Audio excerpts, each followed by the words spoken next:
That was obviously an emotional Saturday night. I'm curious, you gave the guys a couple days off. Where are the emotions when you get back on Tuesday? Again, I think they're in a good way. I think they're a bit disappointed with the run that we were on, winning 2 games, and it just seems like that third win is elusive. And we talked a little bit about decisions, in particular red cards and penalty kicks that we've suffered, and it's almost where there's a decision that was made and it may have not been the right decision, either your approach to the ball or your trap of the ball, and then it's almost like there's an internal, there's a moment where you can make the next best decision, and we double down on not making that decision, and I think that's cost us over the last month and a half, really 2 months, and so that's something that we talked about. But I think the silver lining in that game was the way we were able to press with 9 guys, get after the game, dictate the game, play a little bit more direct, which if we hadn't been playing with 9, maybe we don't go as direct in the next few games. So I think there's always something to learn from each game, but I think the mentality and the fight in the group, playing a man down for 90 plus minutes. I mean, we do 9v10, we do 8v10 for 4-minute blocks. We never do it for 90 plus minutes. And so to have the mental fortitude to withstand that type of pressure and be able to get back into the game, for me, was the takeaway from it. Fans love to second guess everything, so they've been all over the place. And they're not united. The fans are literally all over the place. As far as you went with the 4 early, you went with the 3 in the back later. Did you think about making the change to 3 in the back earlier? Did you think about making the change to just going 3 in the back right from the get-go in the red card? Just kind of your thought process about why you went the way you did. Yeah. So if we went 3 in the back, we'd have 2 undersized outside backs as center backs, and we are already of the smallest team we could have possibly been against their big team. So when you think about the moment when that red card occurred, again, if it occurs in the 60th minute, you could, and the scoreline's a little different, but you know that you have to endure 90 plus minutes with 1 center back. So that for me is non-negotiable. So then, at that point, then you have to take out an attacking player, and the thought behind keeping Andres on versus Luna is when you're down a man, you're always going to be able to find a counter opportunity, and what you need is stretch. What you don't get is the space in between the lines because you're down a man, and they're going to be +1 all over the field. So the spaces become more compact. So it basically nullifies anything that Luna brings to our group. And then as far as the shape, we again, like I said, we train 4-4-1 all the time. We train it all the time. I think the personnel with Chicho up there having to do a lot of the graft was going to make it very difficult to get pressure on the ball. It's not a strong suit to defend and lock in the wide channels. And so we were going to go with it at before half, but felt like it'd be a better adjustment at halftime with the board, with video, to kind of make sure everyone understands their role versus just throwing a 3 out there. But I think when we went to the 3, again, we took some risks, but again, we had 2 center backs and an outside back, whether it was Bodie on one side or Oviedo on the other, that solidified, I think, that group, and then more importantly, matched up with set pieces, which in a game when you're down a man, you're going to encounter more frequently than as if you had 10. When you look ahead to LA, where are they going to provide a challenge, you think? Well, I think they're going to provide a challenge just from the onset with the group. We're missing quite a few players, so I think that's going to be a challenge to start.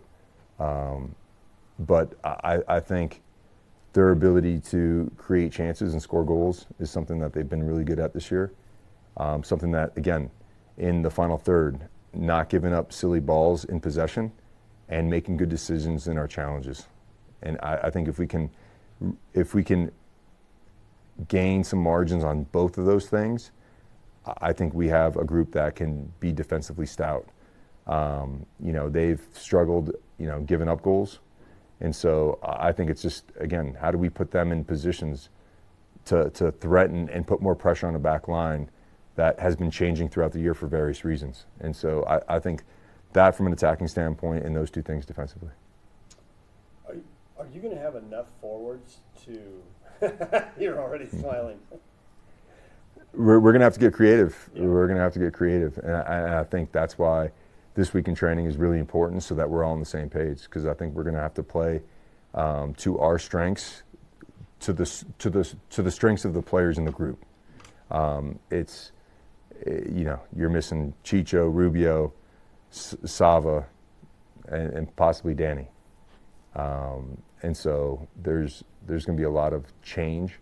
And so given what I just told you about LA, how do we set ourselves up to compete the right way, keep ourselves in the game, and capitalize on opportunities that we create? I have 1,000 questions, but you may not want to answer them on camera. Yeah. But it seems like with Dami, he clearly doesn't move the way he used to. He's had surgery in his mid-30s, so who would expect that? But he is poised in front of goal.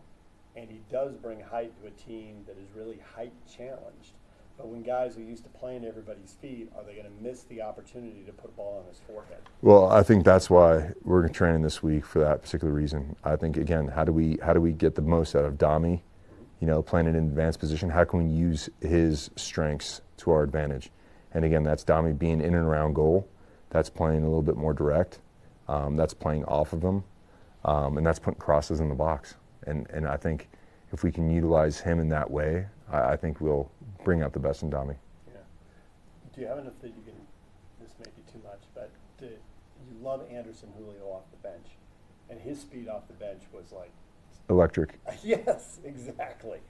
For people who are coming to the first game who'd never seen ourselves play, they had to be thinking, that he's faster than everybody. And he is willing to use his speed defensively, and not everybody is. I don't think we have a choice this weekend. Yeah. I think we're in a position where we got to put our best group out there, and more than likely he'll be one of those guys. And again, the interesting thing about the future is that you use the past to kind of formulate a perspective as to how that game's going to go. But at any point, things can change, right? He may not have been a great starter for this group, and for not only a great starter, but is injury prone from the start. But again, I think this is an opportunity for him to maybe get off from the start and use that speed. And the one thing that we've talked about is his ability to pace himself. The reason why Ando is so electric when he comes into the game, because he's got the highest high speed and the highest sprints in the group, and he only plays 25 minutes, right? So how do you pace that so he doesn't put himself in a position where he's fatiguing, and then more importantly, put himself in a position to get injured? Do you have any timeline on Chicho? Do you know? Or It's week to week. Yeah. It's week to week. He underwent a PRP injection to expedite everything. But and he's actually he's a tough guy. So so we're calling it week to week, and we're obviously going to be cautious, and he's going to lead the rehab as far as how he feels and when he's ready. But I think it's just an opportune time to get an injury. Yeah. I assume at this point you draw on what you saw in April, May, June, July.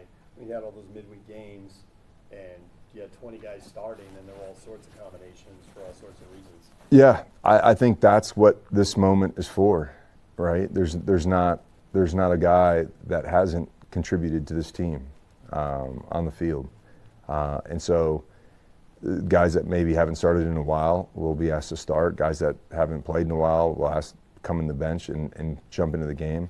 At the moment, I think we have 5 healthy bodies for 5 subs, and the expectation is that we'll probably use them all. So I think from my standpoint is, again, putting together a game plan that I feel we can, with the players that we have available, compete the right way. And then if we have the mental fortitude that we had in the last game, we'll have 10 guys on the field. And that's, for me, the most important part. You'll take the mental fortitude over pretty much anything at this point. Oh, absolutely. I mean, again, I think life is just that. I think sport is just that. I think you can always look at the what went wrong, or you can look at how you're going to respond to things that don't go your way. And I think it's the teams that that pride themselves on finding solutions instead of complaining about the problems will find a leg up against anyone, because everyone is always so quick to point out problems. And our jobs as coaches is to always find solutions. And hopefully we've imparted that, and it feels like we have with the group. And again, the way they attacked that game and the way they had the energy and the stamina and the drive at the end of last game speaks volumes about a team that's mentally tough. Okay, I'll let you go. That'll do it. Amazing.